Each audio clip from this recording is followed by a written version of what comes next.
Yo, what's up? So we're here today. I have a Daytona 190 to pull apart because it's having some tranny issues. I think he said third gear is out of it. So it's a Piranha 190, I believe. I don't know if it started out as a 190 or not, but that's what's in it. It's an electric start, 5-speed. So the dude hit me up on Instagram, was like, hey, could you fix it for me? So I was like, sure.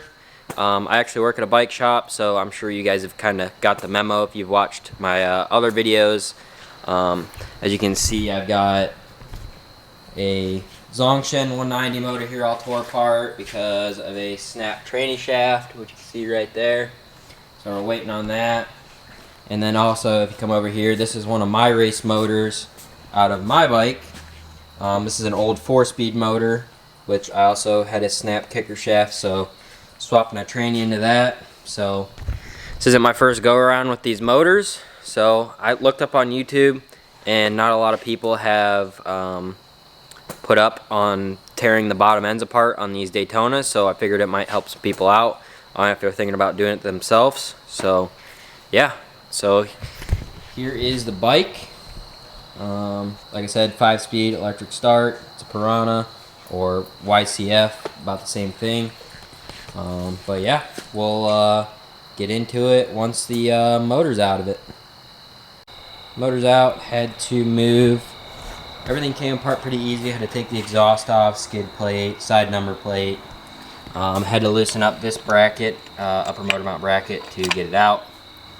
But other than that, came apart smooth. So probably gonna start with removing the stator side stuff, and then get it to top dead center.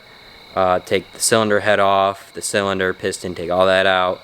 And then start with taking the clutch side stuff apart so we can split the cases. But yeah, let's get into tearing it down.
Alright, so just got the motor all torn apart and completely disassembled. Didn't really find anything wrong with the transmission, so I don't know what exactly was causing the skipping that he was complaining about, so I'm not really sure. I looked at the sprockets on it. The front sprocket seemed to be pretty good. The rear sprocket has a little bit of rounding going on, which you can kind of see. I'm not saying that's what it is, but I mean, it could cause a skipping, but I'm not really sure. I went through, I looked at, I have another motor right next to it, right here, and I compared it to everything in that, which I know that one's good.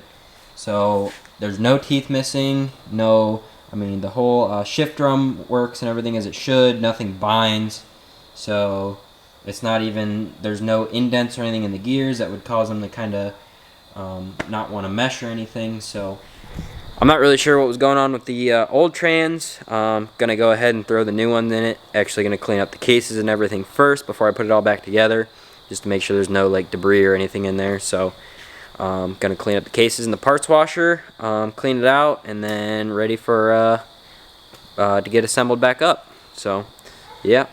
Alright, so I got both cases cleaned up, ready to go back together. Got the new trans right here. It's old trans. We're gonna swap them out, then just toss it back in there.